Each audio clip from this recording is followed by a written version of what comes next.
Hello, hello, hello. This is Kenny Perkins, aka the Cancer Guy. And today, again, as always, we have another phenomenal guest. And I think we travel all the way to South Africa for this guest. Okay. Amazing. Now, our next guest is not just someone that just hangs out on the side and just enjoys life without doing anything. She enjoys life, but she is busy. When you're talking about top 10 Mrs. South Africa, we're talking about an interior designer. Okay. Some of the things that she does in accounting, she does accounting and auditing. She just always tries to find something else to do. A busy woman, an entrepreneur, and I want to thank you and bring her and introduce her to the show. This is Amber Wright. Amber Dene, welcome to the show. Thank you so much, Kenny. What a privilege to be here, all the way talking to you all the way from South Africa. It's such a privilege. Oh my goodness. Tell me about South Africa right now. What is it like out there? Well, we're actually so we're going into winter here in South Africa. And in general, Cape Town's winters are really cold. But thankfully, summer is hanging on just that extra bit longer, which is amazing. So we've had some really good weather these last couple of days, beautiful blue skies. We were out in the winelands this weekend. So that's one of our favorite things to do, having so many amazing wine farms at our doorstep. And South Africa is just beautiful. What I think through this whole COVID thing has taught us, we were big into international travel and traveled at least once a year as a family. What we've realized without having that to do, we've got so much right here within an hour or 2 hours from us. So we've been doing a lot of exploring of our own country, and there's just so much to see. So it's a privilege to live here, and I love my country. Oh, how awesome is that, right? And I think that's happening, Amber, in a lot uh, more ways than one. I think people are really starting to really appreciate the things that they have, especially being on this lockdown, And so what a wonderful thing. I hear about those wines in South Africa. So for you to play that back to us, yeah, I Yeah. have to continue to explore that's the new world region as they call it, right? Definitely. Yeah, we're making some great wines. So, I mean, we are very privileged to drink the wines that we do. And it's something that as a family we love to do. So I am very, very lucky. And yeah, I think that there's been a lot of things that we've learned from COVID. And I think that we have all learned to appreciate what we have, because life can change so quickly. And we have so much to be grateful for. And you just have to live every day to the fullest. So that's what we're doing here. And we in a beautiful place to be doing that. So we are very lucky. Oh, Amber, you said it. You said it correctly. And you think about this, right? This is what I say. I say the whole world, right, was able to experience this pandemic together. And it was life altering. We all were like, oh my goodness. And depending on what channel we looked on, the news would change and it was just overwhelming. Yeah. But now they're saying, okay, now we have a vaccine and the shot and everyone goes back to normal. But for cancer patients, there is no vaccine to cure this as a whole, right? Yeah. And so how do how does Amber uh go through go through this, right? I mean, you have been diagnosed with breast cancer, is that correct? Yes, that's correct. Yeah. So talk to us, walk us a little bit down that path of that shocking news that when you first got that from your physician.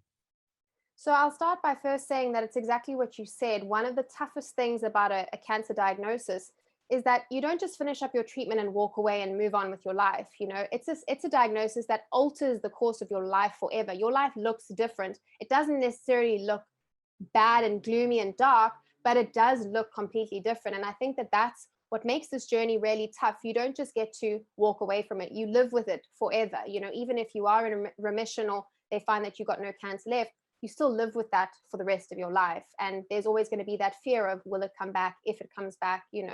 So it Yeah. is really tough. Um, so for me, I am very sort of, I would say, guess, new in my journey. In March of last year, so right before our country went into full lockdown, I found a lump in my right breast. And I had been diagnosed with what they call fibroadenomas when I was 18, and they were just like little lumps that most young women have. And my gynae had reassured me and said, like, they can grow, and at some point, if they do get to a certain size where they're kind of interfering with your day-to-day life, you might have to have it removed. So when I found it, this was sort of the whole scenario that was playing out in my head. And unfortunately, I couldn't get that clarity from my doctor because my appointment with my gynae got cancelled due to the fact that our country went into lockdown literally 2 days before I was supposed to see her. So that pushed my appointment a couple months later. And when I did eventually get to see her in May, she referred me to a breast surgeon because she could feel that the lump was quite big and it was in a place that it was definitely going to, sort of impact my day-to-day life. And I went to see him towards the end of May of last year. And from everything that I was told and everything that I heard, this lump felt and moved and acted like a fibroadenoma. So, it was all like I was feeling very calm and very sort of relaxed about everything. And with COVID being so bad, I was advised not to have a surgery to remove it at the time because there was obviously high risk of contracting COVID in the hospital. So I waited a couple of months. I think another about 2 months went by. And eventually it was hurting me. When I was training and doing exercise and things like that, it was in a spot that it was constantly causing me pain. And so eventually I just said, look, this is not right. I don't want to live with this thing. And COVID stats had sort of decreased a bit in our country. So the hospitals were looking a bit more positive. And so I went in and had the lump removed. And, people always ask me, like, did you suspect anything? Were you concerned? And I can genuinely say that there was not one moment where I thought this could be cancer. There is no breast cancer in my family. So it wasn't something that was that I felt was maybe hereditary or something that I was even worrying about. And I guess that's what made it so difficult. So I had my surgery to remove the lump in August of last year. And a week later, I went for the general post-op appointment where my surgeon checked the cuts and removed the non-dissolvable stitches. And then he said, okay, we're just going to have a chat in my office. And up until this point, I just thought, they always do pathology. He's probably just going to, run me through that everything was okay, what they did, because I hadn't really had seen him much after the surgery in the hospital. And I sat down, and I think for the rest of my life, I'll never forget this moment because it was the moment my life was altered forever. I sat across from him. He had a big, beautiful window with the trees outside in this beautiful suburb here in Cape Town. And he proceeded to tell me that the news was shocking to them all because what they thought was a fibroadenoma was in fact a 4-centimeter tumor.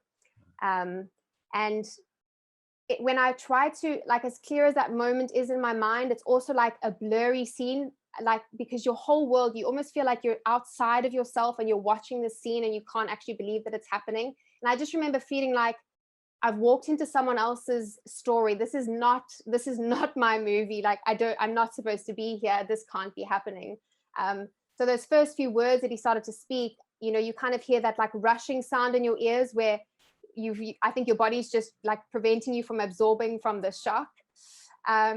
And he then just continued, and he continued to talk about, the type of cancer that I have, which is invasive duct carcinoma, and that I had stage 1, type 2, all of which meant absolutely nothing to me. All I knew was that stage 1 was good from a cancer point of view. So I was like, oh, well, at least, we got like a little bit of a tick box there. Like, that's cool. And he then continued to talk me through what this meant. And as he spoke, I just realized that the life that I was living up until that point was never going to be the same again. And it's taken me a long time to, come to terms with that. And I think it does in general. And so he ran through what this would mean. And obviously, so this was a week before my 28th birthday. So from an age perspective, I'm a very young patient. Yes, and that just meant, that the treatment plan was going to have to be very aggressive because of the size tumor that I have for someone that was so young. And he started to, throw words around like mastectomy and lumpectomy and chemotherapy. And I'll just never forget, that was the word that like stopped me in my tracks. And I was like, chemotherapy. And all I knew was, oh my gosh, I'm going to lose my hair. And it's crazy, the things that, like, you've just been told you got breast cancer, but the thing that was the most scary to me in that moment was I was going to lose my hair. And I just thought, all the movies and the TV shows that I've watched, like, that's going to be me. I'm going to be that bald person that just, they always make you look so, the people look so sick in the movies. And I was like, I cannot believe this is where my life has taken me.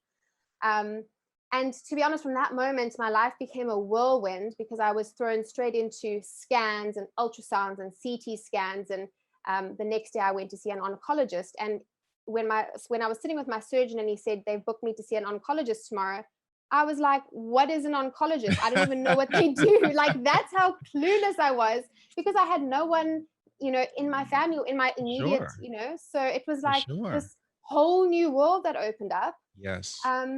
And so and literally there was like not a moment wasted. The very next week, I started fertility treatment to do egg harvesting. So we did, 3 weeks of hormone injections to harvest eggs, and we froze embryos especially because we haven't had kids, there's obviously the risk that chemo can affect your fertility. So we went straight into that, which was also probably one of the most traumatic things. The thing that I've wanted to be, forget everything else that I love, the thing that I've wanted to be my whole life is a mother. And when that felt like it might be taken away from me, it was very, very scary. So that was really tough, doing the egg harvesting and freezing. And then on top of that, there was the big question about why I had this cancer. So then we obviously did the genetics testing. And that was just to determine whether I had any mutations in any of the main cancer genes the known cancer genes at this stage. And that would also determine the rest of my life and sort of what route we'd have to take as far as surgery went, because obviously the BRCA1, BRCA2 mutations are very aggressive.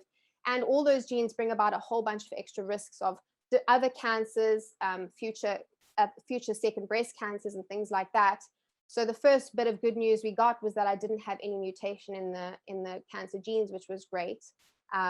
And that determined the fact that I wouldn't have to, or at least wouldn't be encouraged to have a mastectomy, which was something big to me also from a children perspective, because I've always wanted to be able to have the option to breastfeed.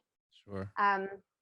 So then once basically it was like, cool, now we've done the genetics testing, we've got the embryos frozen, now it's time to start chemo. So within less than a month after I was diagnosed, I had started my chemotherapy. So it really did. I remember those first 3 weeks felt like I was just thrown from one appointment to the next, and I was just at a different doctor every single day, and I was exhausted. I mean, my husband he drove me to every single appointment. So the two of us were just finished from driving around Cape Town to every other specialist and doctor and scan. So that was really, really tough and really tiring. And I think definitely in a good way, it kept me busy. I didn't have too much free time. The only time I would have was I found myself obviously unable to sleep very well. And I would find myself at 4 o'clock in the morning, sitting by myself, listening to worship music. And sort of that was the only time I really had to sort of process what was happening. Sure. And then it was time for chemo. And that was obviously this big scary word that doesn't matter who you mention it to, everybody knows it's a terrifying thing. And let me pause you right there, because Amber, I feel exhausted just from just that whole process. I mean, you've taken us through 3 weeks. And this, I hope the listeners can get this, is that look what Amber went through for the first 3 weeks. Amber, that is a lot.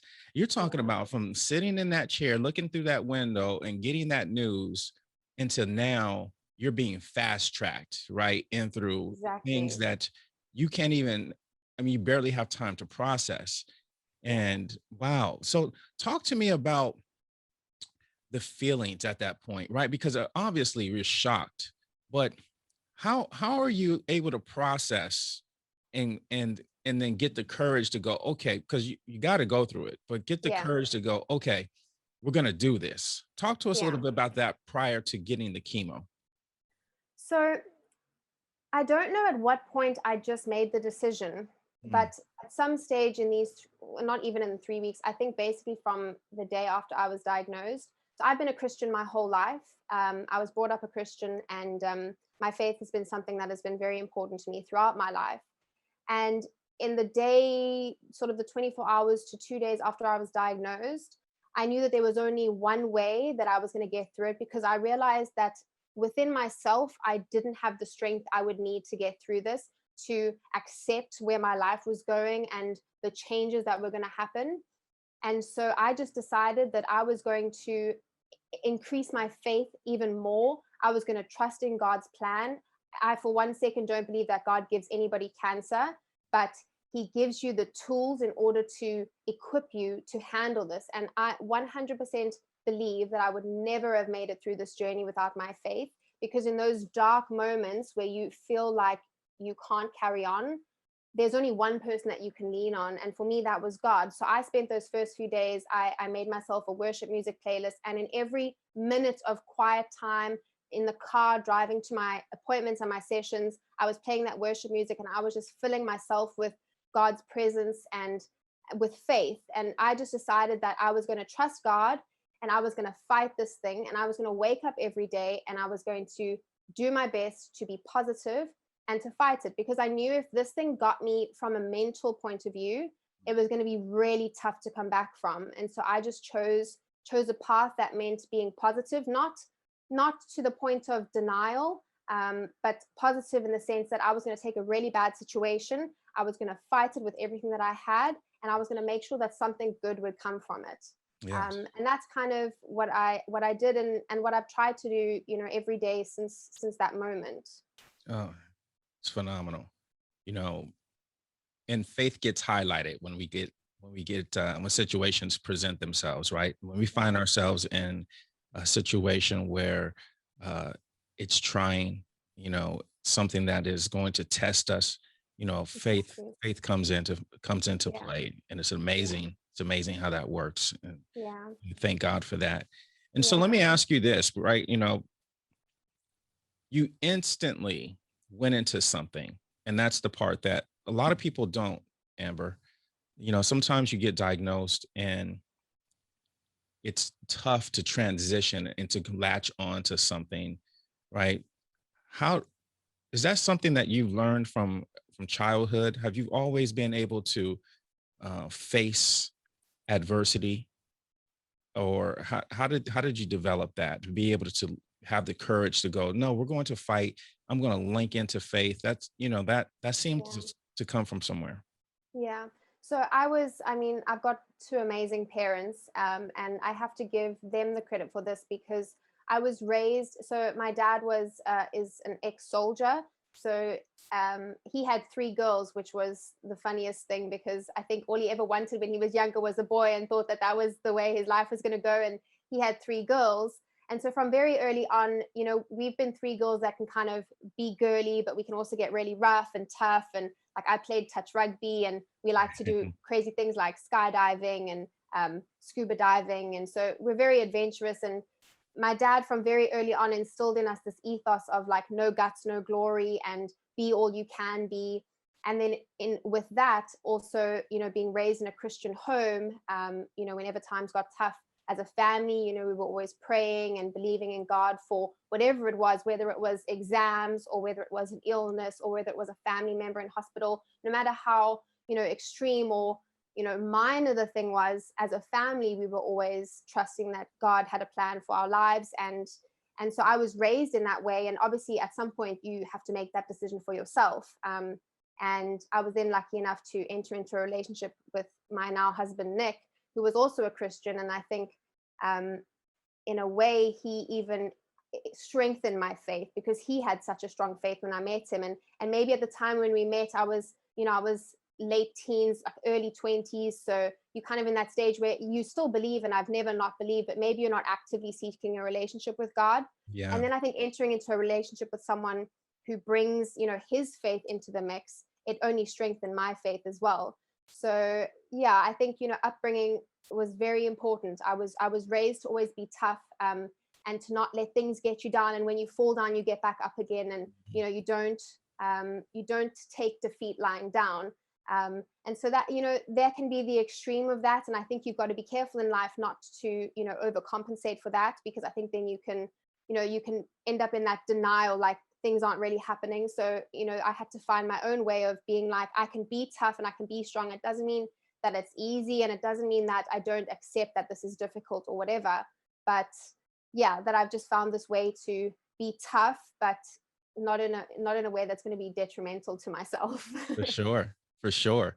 So now you take that, right? You've taken everything you've learned in life up to this point, because everything you've learned to that point is what is going to help you this second phase, right? And so now you take that strength and you're getting ready for chemo. Now, as you brought out everything in the movies and things like that, so how did you approach that when you got there and prepare yourself for that? And walk us through that journey. So I think of all the moments where I was the most terrified, and okay, maybe right before I got wheeled into my surgery, I would say that competes. But the Friday before I was starting chemo, my doctor had phoned me to say, "Cool, the embryo freezing was a success. We can get going. We'll see you on Monday." And Nice. I kind of had imagined that I would have, even though I'd had 3 weeks, I thought, maybe I'd just have like a week to come to terms with it, because up until that point I was so consumed by the fertility and the appointments that there maybe wasn't really time to even think, okay, well, chemo starting in 3 days. So that was the most terrified that I was, and I left work early that Friday. I was like, I was really a mess, and I was crying, and I was inconsolable. And then I just realized, okay, I've got 2 more days until I start chemo. I'm going to fill these next 2 days with the things that make me happy, because I don't know how badly affected I'm going to be by the chemo. I'm not sure what's going to happen when Monday comes and what the next 5 months are going to entail for me. So I spent that weekend, and whenever I think about it, I get like this warm feeling, because I just spent that weekend doing things that I love with the people that are so important to me. So I had dinner with my husband the first night. The second night, as a family, we all went for dinner, and we drank champagne before, and we had wine at dinner, and we celebrated life, and we celebrated each other. And then the Sunday, the day before I was starting chemotherapy, my two younger sisters took me to the flowers. And there's a national park nearby, the West Coast National Park, and between, I think, like August and October, it's flower season.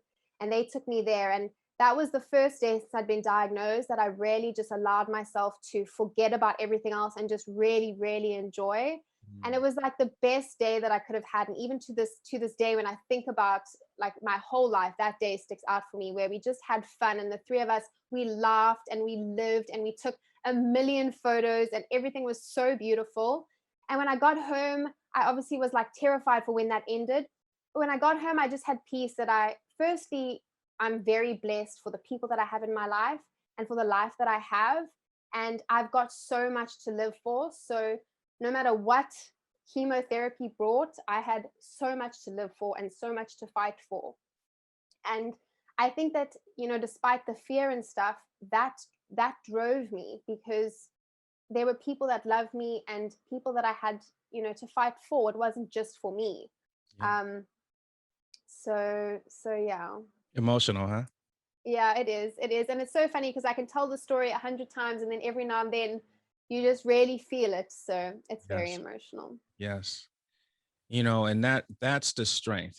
You come in from that place and there's nothing like love, right? Yeah, Being exactly. surrounded by loved ones and being able to receive that love and know that's the most powerful fighting tool there is, right? Yeah, for sure.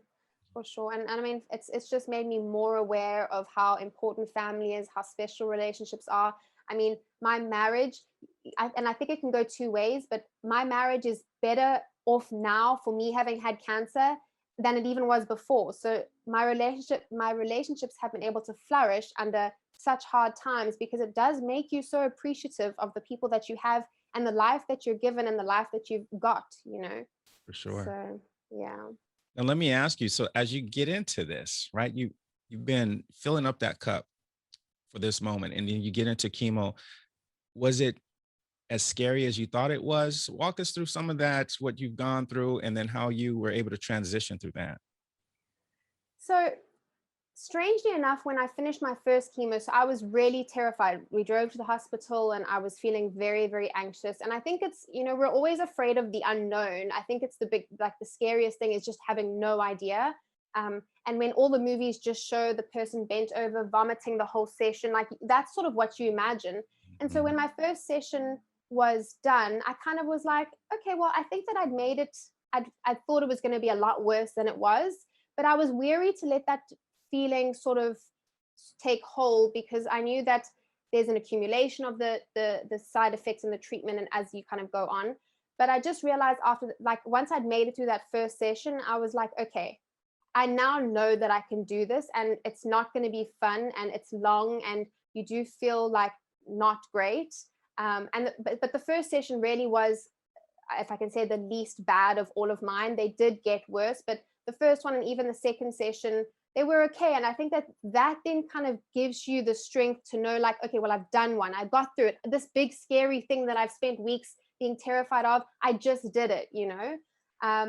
And so I kind of just use that and try to just set myself small milestones, like just get through each chemotherapy session one at a time, and not think about 5 months time or my surgery in 7 months time or whatever it was. And I really tried to just take it day by day, so that I could just take small chunks out of this journey in order to allow myself to cope, which I think was important, because if you try and absorb the whole journey, it can be exceptionally overwhelming. So I just was like, okay, and I just ticked off. And every chemo session, I posted a picture on Instagram and I said, chemo 1 done, chemo 2 done, chemo 3 was really bad, and I felt really, you know, so I used that, and that's kind of how the weeks then, you know, they move, thankfully. And it wasn't easy. And the first one was not an indication of how the whole few sessions were going to go. Yeah. But I think every one that I got through just proved to me that I can do this. You know, Sure. I've got the strength. Now, how many rounds? You know, because I would say, you know, I wonder if things are different in South Africa versus here in the States. How many rounds did they give you as far as chemo? And then what did your treatment regimen look like? They said, okay, you're gonna have surgery, you're gonna have chemo, and then radiation. Walk us through kind of what your plan of attack of treating cancer was in South Africa. So the first thing, so obviously I'd had the tumor removed, which was a big part of it, even though the biggest thing I think with that was that when they went in, they didn't know it was cancer. So they weren't operating as if it was cancer, because there's a certain way that they operate where you have to get clear margins around the tumor. So Mm, because of that, it obviously meant that I would have to have another surgery. But basically, their first port of call was, I'm really young. My K67 indicator was quite high, which means that the cancer grew really quickly. So it was like, first thing we're going to do is we're going to knock this thing with chemotherapy. So I had 16 rounds of chemo over 20 weeks. So I had 2 different drugs. I had 2 drugs for 4 sessions, which were every 2 weeks. And those were the really strong drugs, the ones that make you lose your hair, and the really strong ones where you have the most negative side effects. And then after those first 8 weeks, I then went on to a second drug, which was then every week for 12 weeks. And that one had slightly less severe side effects. But that was weekly. And that almost was just as tough as having all the bad side effects, because just as you start to feel better, you're back at the hospital. mm, So that was quite tough. So that was 5 months of chemotherapy. And then, so I finished my chemo in January of this year. And then I had about, I think, 3 weeks to gather my thoughts and gather my energy before I went in for my surgery. So like I said, because I didn't have BRCA mutations, I didn't have to have a mastectomy. So they did a lumpectomy on me, which basically means they go in and they clear all the tissue around where the tumor was, to ensure that there's no contaminated tissue left behind. And that resulted in basically a full breast operation where they reduced the other side to match, because I just had the tumor in the one side. So that was, I mean, I've had very minor operations in my life, thank goodness. I've never really, I've never overnighted in hospital. And other than the tumor removal, I'd had one other surgery and my wisdom teeth. So I wasn't like very comfortable going in for operations. And every other time I'd had my boyfriend / fiance or husband at the time there with me, or my parents when I was younger. And thanks to our good old friend COVID, no one was allowed to be there with me. oh my So goodness. that was probably the toughest thing. It was like just not having someone, wave you off as you get wheeled out, like having to be there alone and sit there alone, waiting in the room for, the couple of hours before they take you in. That was really tough, because you need that like person being like, it's going to be okay. Don't worry. We love you. We'll see you when you come back. And then, you wake up out of surgery and there's no one there either. So that was really, really tough. Sure. And I think there's something to be said about the effects COVID has had on people going through cancer treatment now. I mean, even from a chemo perspective, in a normal world, you can have someone come and sit with you. But when I did chemo, I wasn't allowed to have anybody with me because obviously it's a risk to everybody in the hospital. Sure. And that was also really hard. So you're doing it alone a lot of the time, which is tough. Yeah.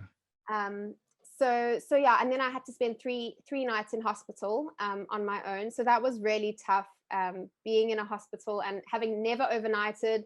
It was something I never want to have to do again, especially alone. I mean, I was lucky in the sense that my hospital room had a window onto the parking lot. So I did have my family come stand on the bottom floor, and we would chat from the window, which, even just that made such a difference. Just Yes. to have that, even just for them to see me, because I think as much as it's difficult for the person in the hospital, the people that are waiting for the call and waiting for the results and news and stuff, I think it's really tough on them as well. So Sure. at least we could sort of see each other. And actually, just when that was kind of when I felt like, we were getting through this and moving on, and we were getting to a stage of moving past this, in a weird sort of deja vu turn of events, I went for my post-op appointment after my lumpectomy about 10 days later. And I sat with my surgeon in the same room, and he said to me, the surgery was good. Unfortunately, though, they found another cell, it's called DCIS, which is basically a cell with precancerous cells inside in the same breast, but on the opposite side to the tumor. Oh my And goodness. so this was like, oh my goodness. And this was the moment, I think this was almost worse than the first diagnosis, because it was like you just thought you were moving in the right direction. Yes. And because of that, then he said, this means that I've got multifocal disease, because there was now 3 instances, because they'd found another cell of DCIS where the original tumor was. So now I had 3 instances of a tumor and 2 precancerous cells. And in that moment, he said, the next thing he thinks is the right way to go about it is to do a mastectomy, because if there's 3 instances, they can't guarantee that there's no other cells somewhere else that are too small to get picked up by a scan. So in that moment, I felt probably, like I said, even worse than the first time round. And I was just shocked, because you kind of just assume that it's going to be fine. You had this huge surgery and everything's Yes. good and it went well. And now you're like, so now I felt like we were basically back at the beginning. And I think that it took me a while to get up from that shock. The next few days, I was very down and very sad and very sort of, I guess, just like unsure about like what this meant. And of course, I've just come out of 5 months of chemotherapy and just had a very big operation, and now they're bringing in the word mastectomy. How in the world would I ever find the strength to get through that? And as it turned out, after a couple of days of some more investigation into the extent of the DCIS, because like with cancer, it's also got like a staging as well, and it was very low grade and very small. So thankfully, after multiple meetings and conversations and appointments and things like that, it was decided that at least for now, they would just go back into the area and shave away and make sure that there was nothing left behind from this cell, because they did take it out, but they didn't know if there was some left behind. So about just over a month after my lumpectomy, I went back into hospital, and they cut me open again in the exact same places where I was just starting to heal. Oh my goodness. And that was very tough, because now you've just done this. I was like just starting to feel like myself again, and just able to do things like grab a glass out of the cupboard, or pick heavy things up. And now it's like, okay, let's go do this all over again. But thankfully, the second time round, it was, they're cutting away less. So the less that they're cutting and taking away, the better it is to heal. And actually, it was a much better than the first time round, and I healed a lot quicker, which was good. But emotionally, it was very traumatic to basically go and relive that whole nightmare again. I can only imagine, you're going through this process, and again, we talked about the strength, and then Yeah, in order to get through this and being able to have that faith and reach for the tools that we yeah, have. yeah, But then we don't anticipate getting hit back down with some discouraging news, right? yeah, And yeah. so here you go again, having to refill that cup. Talk to the listeners a little bit about, you said it was a couple of days, but what changed your mindset there to go, okay, we're gonna do this, and I'm ready for this and that? Yeah. So firstly, and I've had to ask for forgiveness for feeling this way, but I did have, for the first time during this journey, that moment of like, how can you let this happen, God? Sure. I've been so faithful. I've been so strong and so determined, and so like believing in your plan for my life. How can this be happening? And I had that wrestling, that internal wrestling of like, I have to believe and I do believe, but like it's really hard. Like, how can you let this happen to me? How can I be back here? And that was kind of like for 2 days, really just feeling like I'm mad at God. Like there's no other way to say it. Like I was just mad at God that I could be back in this kind of situation after everything that I'd been through. Yeah. And a couple of months before, my cousin had given me a book, a Joseph Prince book. It's a daily devotional. And, with everything that was going on, I had read a few, but I kind of put it, every day, the days just rolled by and I wasn't reading the book, and it was in my bedside table. And about 2 days after I got the news, I just felt the need to go get it, and I pulled it out and I started doing that daily devotional. And I just again decided that I needed God and I needed my faith and I needed to believe that there was a bigger picture here and there was a bigger plan. And I knew that if I didn't have God, if I didn't believe in God and have my faith, again, to pick myself up after like a second knockdown would have been impossible. So Yeah. I then just was like, I'm just going to funnel my energy into believing and praying. And I started reading that daily devotional every day. And, it would take 5 minutes, but I would use that time in the morning when I'd wake up and I'd read through the book. And and I was honest, and obviously God knows how I'm feeling, but I was honest about the fact, like, it's really hard for me to be back here. And, I feel like I've done so much. And so I just need your help. I was just begging for help and for strength to be able to get back up again. And I think my husband was really worried, because I don't think I thought he didn't think, he wasn't sure how I was going to respond to this and how I was going to pick myself up, because to get bad news twice, such bad news twice, is really tough. And again, I just think, my default is to have faith and to believe, and that's what I've clung to. And I just knew, once again, I needed it, and I needed my faith and God in order to get through this. And that was really just what I had to just keep telling myself. And even still now, basically when I got diagnosed, my sister bought me this pen that you can write on mirrors or windows or whatever. And just after I got diagnosed, I wrote 2 verses on my mirror, just short ones. The first one was, be strong and courageous. And the other one was, I can do all things through Christ who strengthens me. And they're small in my mirror, but every morning that I wake up or I do my makeup or my hair, they're there just to remind me that I can do anything with Christ in my corner, Yeah. and that was just that daily reminder, which I needed, because it's very easy. It's very easy to get into a negative mindset and to get into a negative cycle and to push God away, or, to just be mad and stay that way. And I think it's natural to have those feelings. Mhm. It's just important that you can come out of that and go, okay, God, I'm sorry that I was mad, but I need you more than ever now. Like, I needed you before, but I need you more than ever now. And yeah, I picked myself up. And I mean, there's no doubt that the people around me helped. I mean, I had people praying for me, my entire family, extended family, people all over the world, people on Instagram who I've never even met, Yes. messaging me every day saying they're praying for me and sending me scriptures or songs. And that also strengthens you, when other people, the people around you, are carrying you as well. You kind of like, how can you not fight? Absolutely. So yeah. Amber, it is, you'll be surprised. That's one of the top things that people question. You question God, especially when you're a good person, and then things like this happen to Yeah. you. And so that you're not alone in that questioning, Yeah. Yeah. why are you allowing this to happen to me?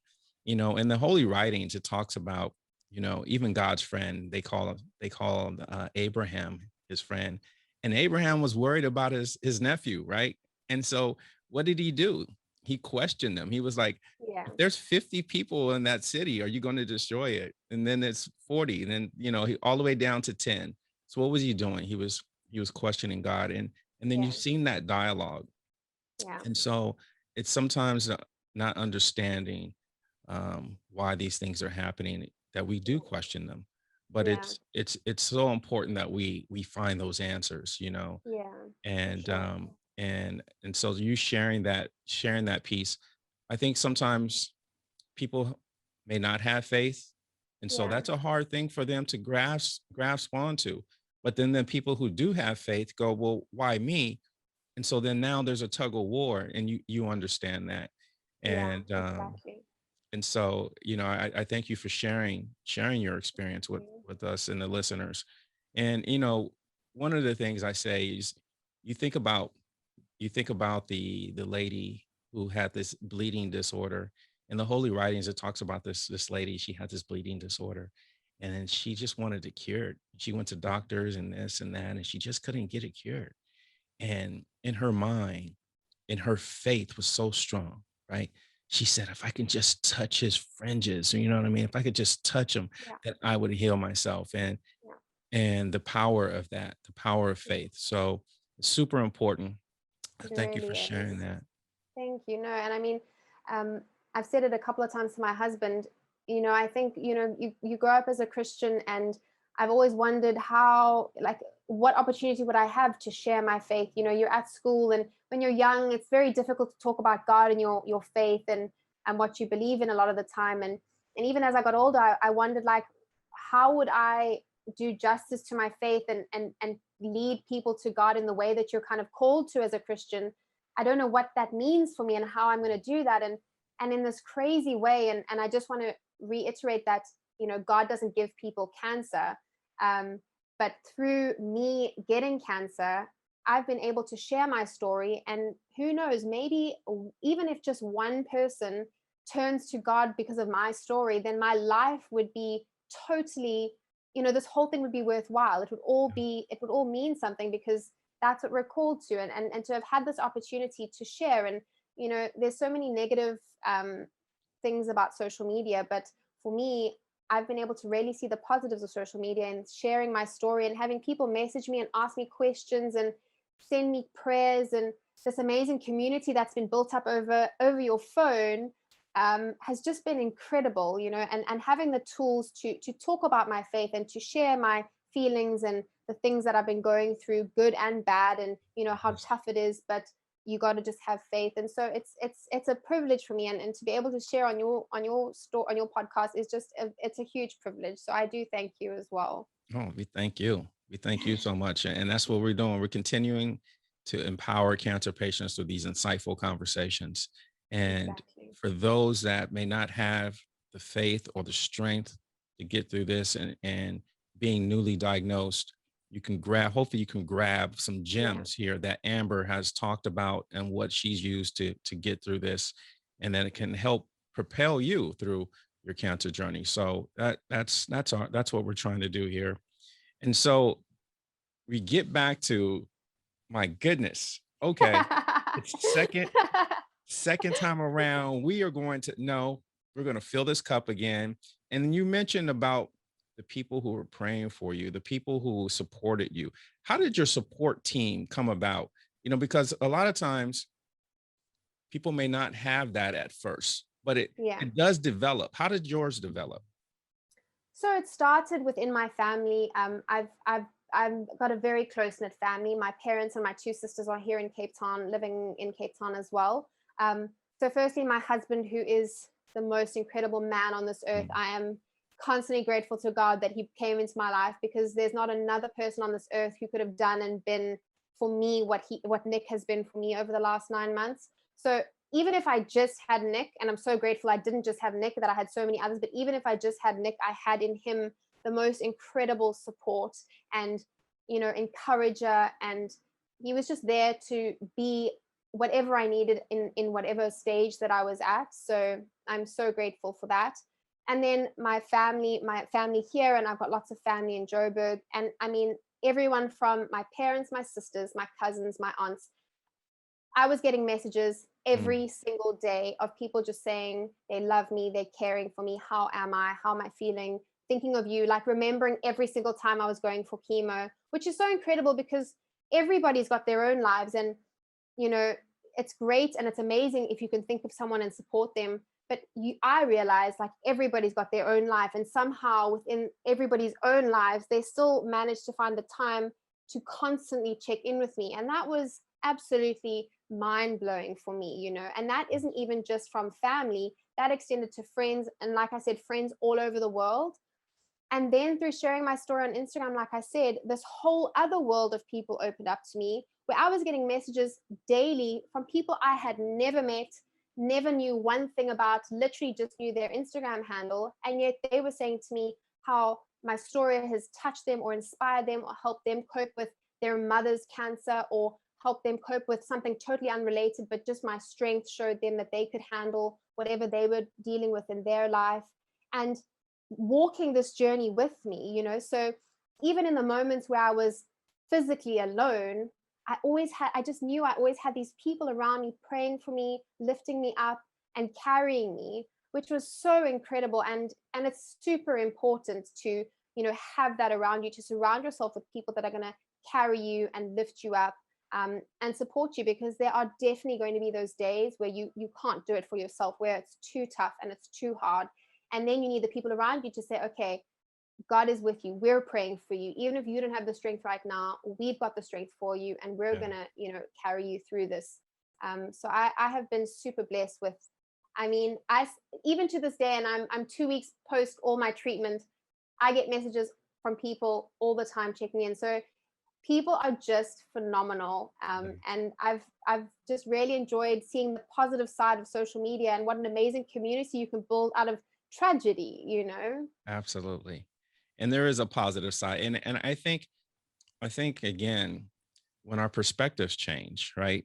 You know, when we get hit with something that changes our perspective, and we look at it, changes how we look at things. Yeah, Would you agree with that? 100%. Yeah. 100%. And I think, something that I've realized along the way is there's obviously this huge list of negatives about this journey that I've been on, and that this journey that so many people are on. And those things are really hard, and nothing changes that. But what I've just seen and been able to appreciate is the positives that have come out of this. The people who I've been able to help, people who were diagnosed that contacted me and asked me for advice, that I was able to be a support to other women going through this, to inspire other women and to just give them that hope. Because it's really hard to see the other side when you're in the Mm, middle of this, but to just give that hope that cancer doesn't mean your life is over. Chemotherapy doesn't mean that you have to stop living. In fact, it's even more important when you're going through that to actively fight for that life that you have, and to keep on living. And that was something that I really, really made an effort to do. Like, not become the patient, not let the disease be define me. Like, I was gonna rebuke that. I'm gonna model. I'm gonna have no hair, and I'm gonna do photo shoots, and I'm gonna be 3 days after chemo, and I'm gonna be at my parents for my sister's birthday. Or I had chemo the one day, and that evening I was very honored to receive an award. It was a Woman of Wonder award. I had chemo that day, and I got into a ball gown, put on makeup, put on a wig, and I went and received an award. And that's like yes. not that's just and that's just like, you've got to just fight for those things, because it's really easy to not. And there were definitely days where I stayed in bed. Like, I wasn't this like crazy person. I obviously had those days where you've got nothing to give, and you just need to be in bed, and that's also really important. But Yeah. I think it's just that reminder that you can't just stop living, because then the disease wins, then cancer can win, and it takes over. You got to still continue to live your life, because if there's anything this teaches you, it's that your life is so precious, and it can be so short. So we have to make the most, because we don't know how long it's going to be. None of us know. You just Yeah. got to make the most of every day you're given, live it to the fullest, and especially appreciate the people around you. And I think those are the really big positives that have come out of this, and a realization that maybe I wouldn't have come to had I not walked this journey. What a warrior. What a warrior. Thank you. And for sure. And no, thank you. Thank you, because the listeners and myself, we all go through things in life, right? We Yeah. we find ourselves in situations, and we feel sorry for ourselves, and it's okay Yeah. to go through that, grieve. But to get out of that, to go, no, I got an award, I'm gowning up. I'm putting on my wig on, this makeup, and yes, I'm gonna look fabulous and go do this. And even going through cancer treatments. And so what does that say to anyone that may be going through something? I say, you look at that, you show up, Yeah, because the opportunity is always in the show up. And then what that does to the next person who may know what you're going through, or yeah, who may be listening yeah, to this, yeah. it gives them the strength. So thank you for that. And so, Thanks. yeah, thank you. And so here I say now, you said 2 weeks. You just mentioned, okay, 2 weeks post treatments. What is life for Amber now? You know, how does Amber live her life from this point? Does things change? Yeah. So I think the first thing is that I'm going I'm going to live more intentionally, and I think it's a big thing about what I just said is like living life to the fullest. And to be honest, I've always believed that, and I've always tried to live my life in that way, not living like it today's your last day, because I don't think that's like a good way to live, but just to make the most of everything, like spend the time with your family, and spend it like in a quality way. Don't be distracted. Family for me is just so important, so I always use that as an example, is like just appreciate those relationships. So it's been a long process of getting to where I am now, and I'm nowhere through doing the work. Like there's a lot of work that still needs to be done for me, and I have my bad days, because I had to learn to love a totally different me.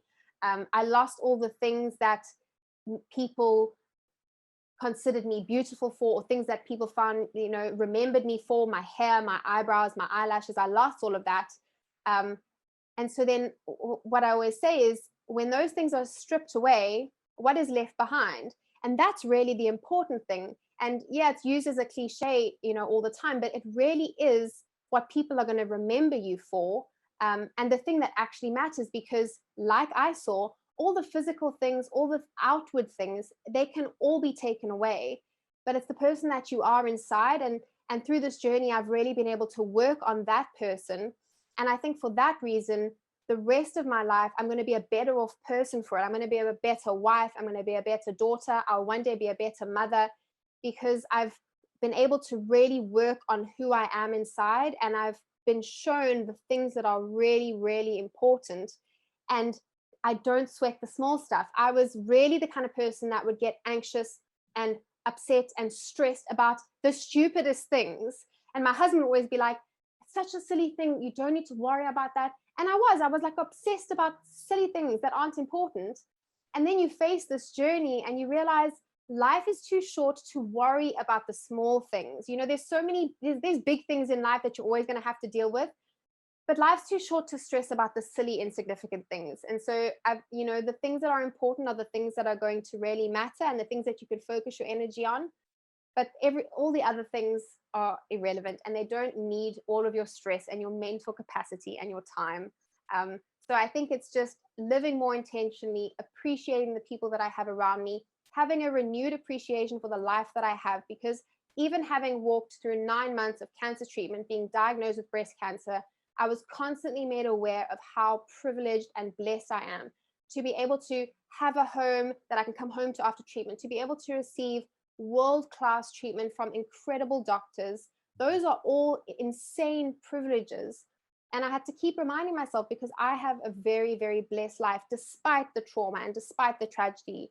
And all of those things have just become so much more apparent to me because I've had to walk this tough journey. So there's just like a greater amount of appreciation for absolutely everything. And I do hope that I will continue to feel that way, because I think it's so important. And I think you can go your whole life not appreciating the things that you have, and maybe you never have to experience tragedy like I have, and you can just take things for granted. But now I've had this huge life altering thing that's happened to me, and it's been like a really big awakening to be like, treasure the things that you have in your life, the people that you have in your life, and just the life that you have, and make the most of it, and live each day with purpose and intention. Absolutely. So well said. So well Mhm. said. And thank you for that. And I say to you, we live in a world where a lot of the external factors play a role, right? And Yeah. so as you mentioned, some of the things that the world as the world as a whole looks at gets stripped away. It's an internal look now, right? You're talking about hair and eyelashes and things like that. Where did you, how did you channel that internal connection and then extract and go, no, what's most important is this, and whatever that this is. How did you do that? It was tough. Like you said, we grow up in a world where external beauty and external features are the things that are, idolized or desired. And, even in the modeling world, or doing Mrs. South Africa, those are the things that are, the reason you're chosen for those things, specifically. Sure. Um, and and so now, okay, now 2 weeks after I finished chemo, I shaved my hair and I've got no hair. And that was like, what am I going to look like? That was what I was worried about. And it's so crazy that you can have a disease, this terrible disease, and you're so worried about what you're going to look like.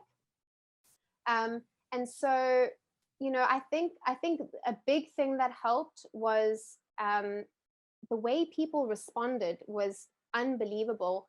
I mean, I think people told me, when I posted my first picture with no hair, I was just showered in so much love, and that really just like bolstered my confidence.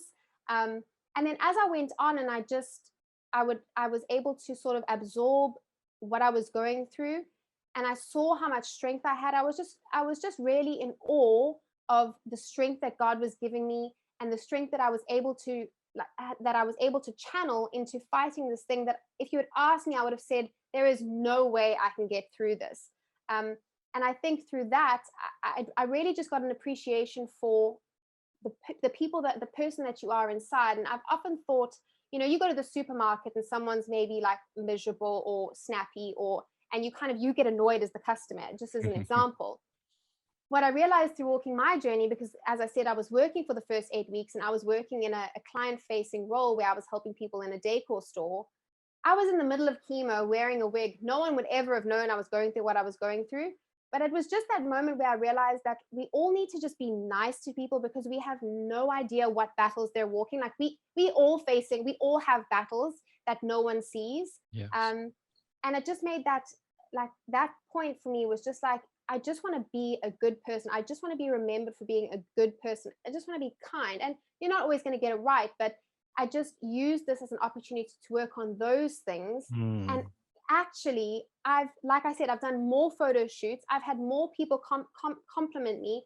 And I think it's because past all of those things, people get to see the person that you are. And that's what people are going to remember you for. No one's going to remember I had great hair, and I had great hair. No one's going to remember me for that, because it's so much more important what kind of person I am. And Yes. being able to have that opportunity to work on the person that I am has been like life changing, and maybe in a way that I would never have gotten to otherwise. And definitely having, one of the fears is like, I've been with my husband, we've been married for 4.5 years, but we've been together for 10 years nearly. And is he gonna still love me when he sees me? I mean, these are the things you think about. Yes. And when he shaved my head, and like, that's a moment that I'll never forget for as long as I live. Like, that was an insane moment to experience as a couple. But he just loved me more. And through being loved like that, you can't help but love yourself and be confident in who you are, and just realize that none of those other things really matter. So that's also been hugely important, is to have people around me that help me get through that and realize what is actually important in life. Oh, so well said. And thank you for walking us through that, because we need that. You Yeah, know, so many of us need to hear that, yeah, and to know it's about who we are as human beings, and it's not how we look, and all the external factors. And when we can somehow look in that internal mirror, right? Look in that mirror yeah, and look at ourselves internally and extract what's most important. That's where the beauty is at, right? That's the where exactly. the reflection of our creator, right? Of what we Yeah, can demonstrate, exactly, right? What a beautiful exactly. thing. So, and I thank you so much for expressing that. And Of so let me course. ask this, Amber, Miss Amber. That's what we got. Mrs. Amber on All Talk Oncology from South Africa. Okay. Miss Amber, talk to us about how you celebrate life now. Talk to us on how you can appreciate the things around you so much more.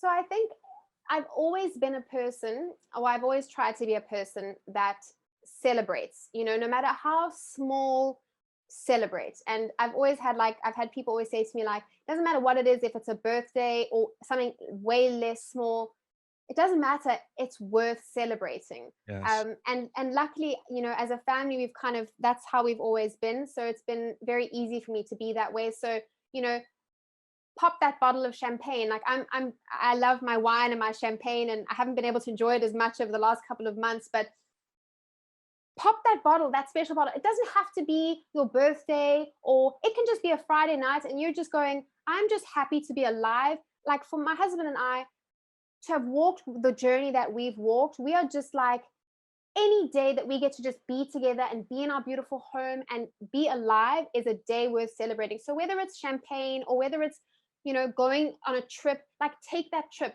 We've been able to, with me not working and him working from home, we've had a bit more flexibility. So like I said, we've been able to do more traveling, and it's so easy to just not do those things because life gets busy and work gets in the way.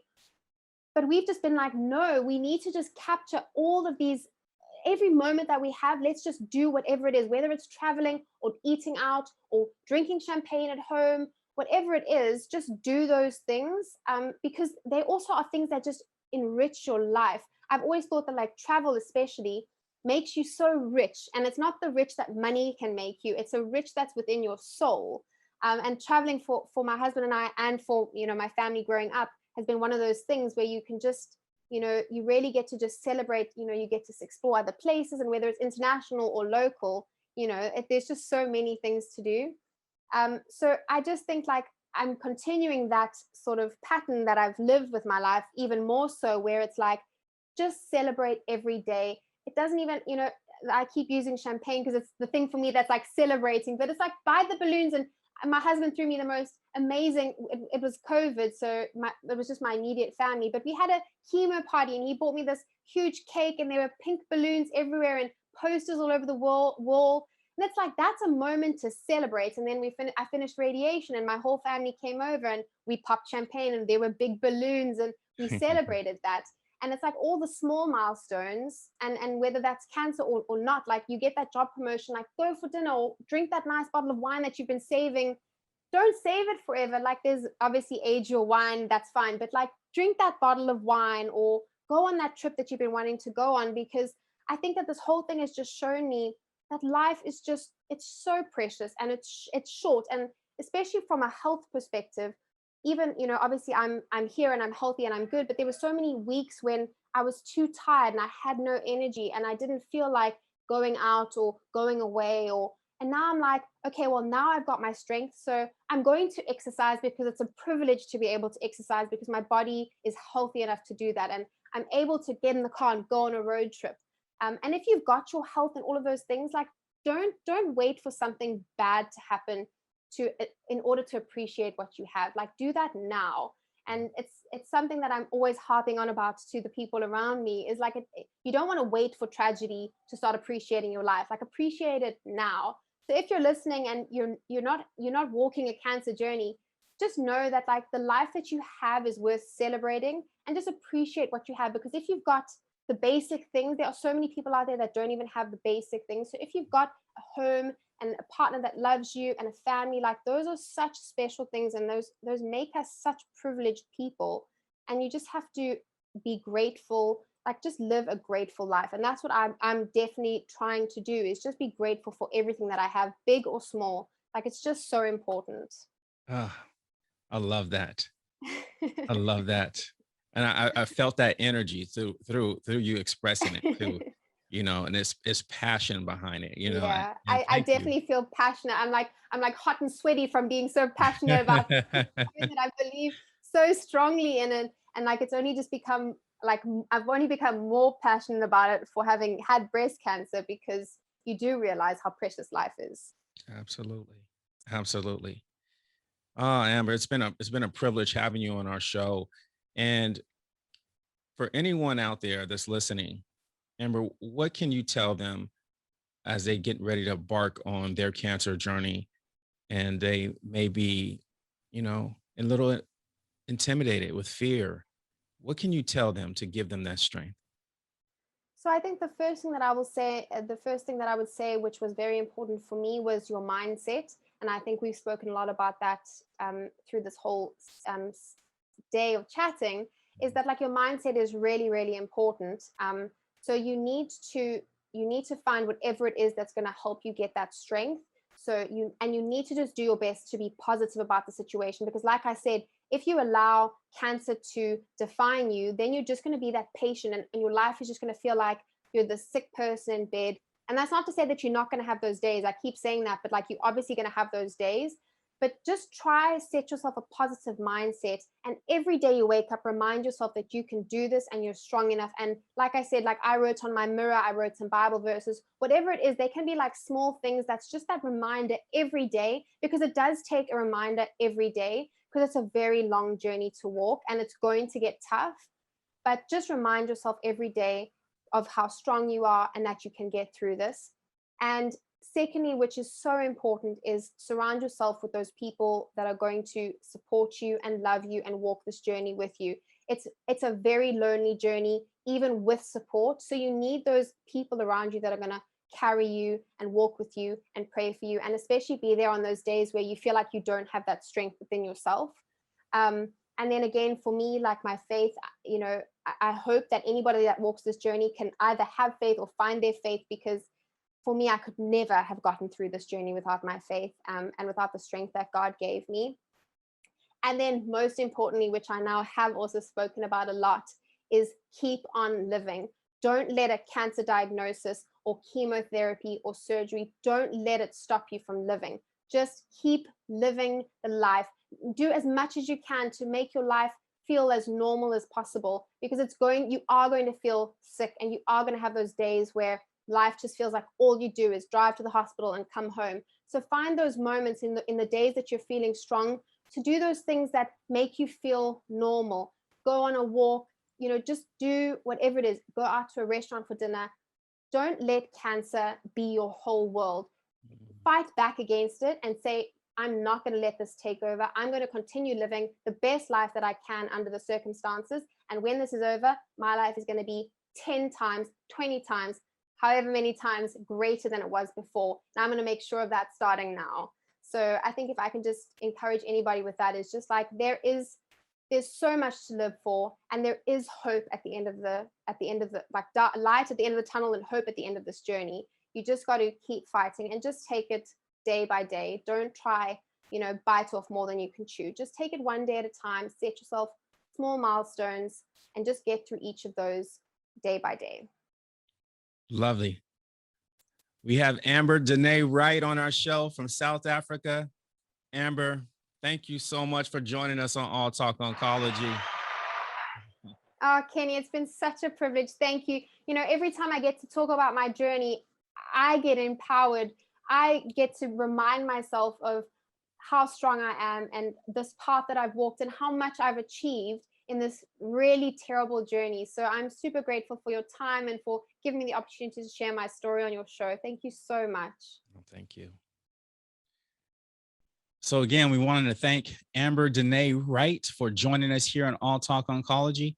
And she came on here dropping gems. One of the things that she talked about that was extremely important to her was her faith. She says that it was her faith that was going to get her through all of this.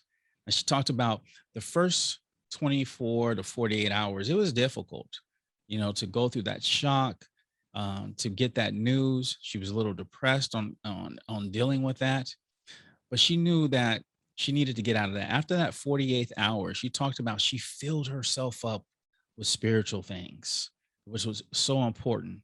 She was going to trust God that was going to give her the tools in order for her to be successful and get through this cancer journey. And she was going to take a bad situation, right, and fight with everything she had. And she said she knew that if this took her mentally, this cancer, if it took over mentally, that was going to be hard for her to come back from, right? She didn't know if she can do that.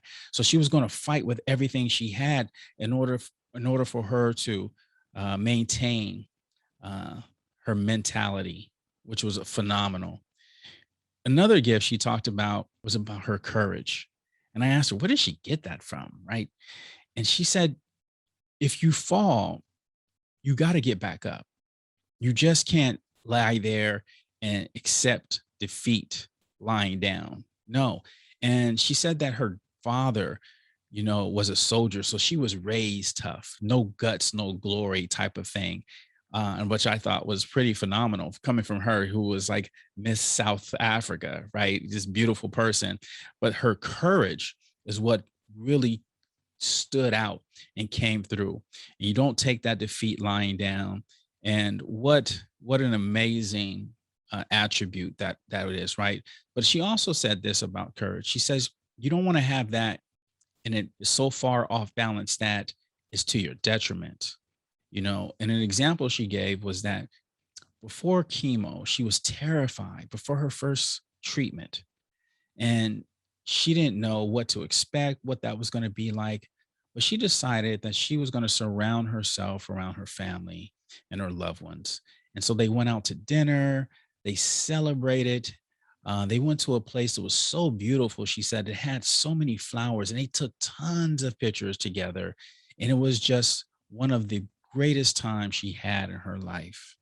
And so, though she had courage, she also had the balance of knowing um, how to kind of keep that in its place by hanging out with family because she was terrified. So, what another gem that she gave us that's so amazing.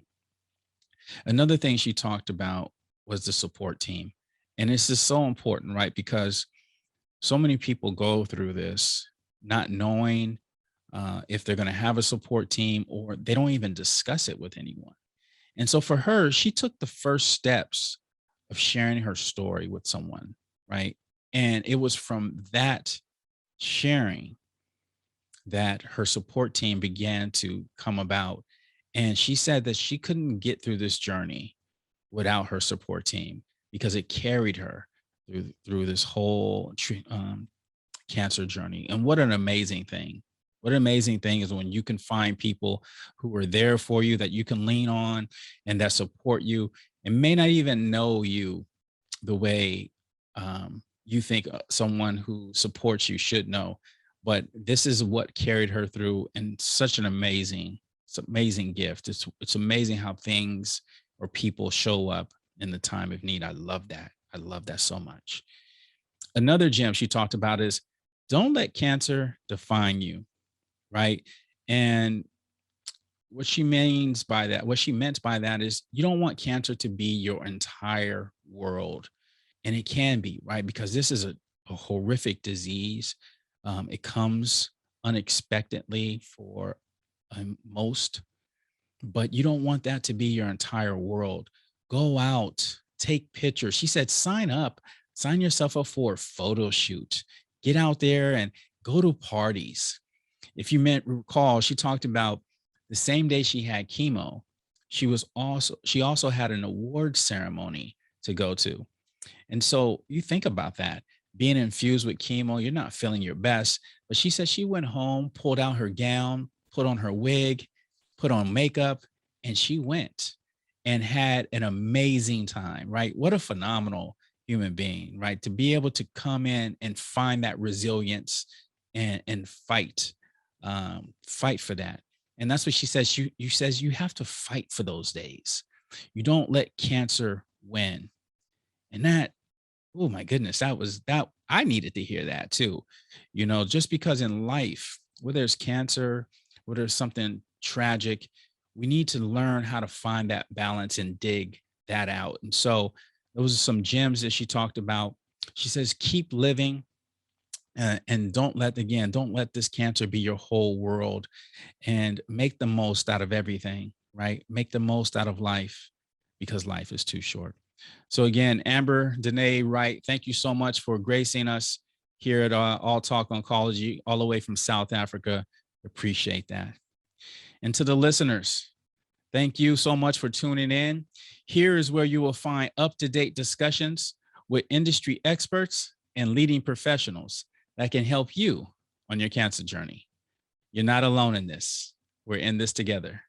I'm your host, Kenny Perkins, AKA The Cancer Guy. Until again, I'm out.